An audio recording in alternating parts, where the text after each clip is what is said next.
6. Tea ఎక్కువగా తాగుతున్నారా? జాగ్రత్త. నిపుణులు ఏం చెబుతున్నారో తెలుసుకుందాం. కొంతమంది అయితే రోజుకు 4 నుంచి 6 సార్లు కూడా టీ తాగుతుంటారు. చాలా సార్లు టీ తాగకపోతే పని చేయలేమన్న భావన వారిలో పెరుగుతుంది. ఈ అలవాటు ఆరోగ్యానికి ఎంతవరకు మంచిదో మనం ఆలోచించాలి.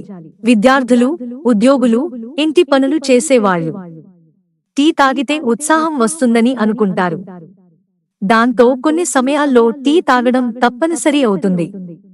కానీ దీని వల్ల కలిగే చెడు ఫలితాలు మాత్రం అంత మంచివిగా ఉండవు. పరిశోధనలు చెప్పిన దాని ప్రకారం ఎక్కువ టీ తాగడం వల్ల మన మనసుపై ప్రభావం పడుతుంది.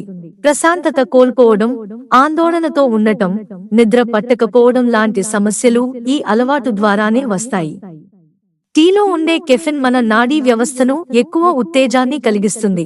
అంతేకాదు, టీలో ఉండే టానిన్ అనే పదార్థం మన శరీరానికి అవసరమైన ఐరన్ సరిగా అందకుండా అడ్డుకుంటుంది.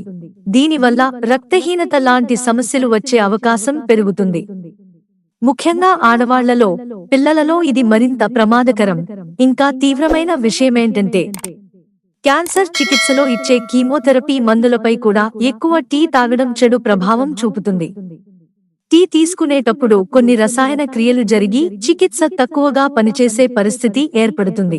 ఇవన్నీ చూస్తే రోజుకు 1 లేదా 2 కప్పుల టీ తాగడం మాత్రమే మనిషి శరీరానికి సరిపోయే మోతాదని నిపుణులు చెబుతున్నారు. దాన్ని మించి తాగితే శరీరంపై ఒత్తిడి పెరుగుతుంది. ముఖ్యంగా టీ మీద ఎక్కువ ఆధారపడటం ఒక మానసిక సమస్యగా మారి దీర్ఘకాలంలో ఆరోగ్య సమస్యలకు దారితీస్తుంది. సరైన సమయంలో, సరైన మోతాదులో మాత్రమే టీ తీసుకోవడం ఆరోగ్యానికి మంచిది. టీ అనేది సహజమైనదే అయినా దీని వాడకంలో పరిమితి లేకపోతే అది ఒక మధురమైన విషంలా మారుతుంది.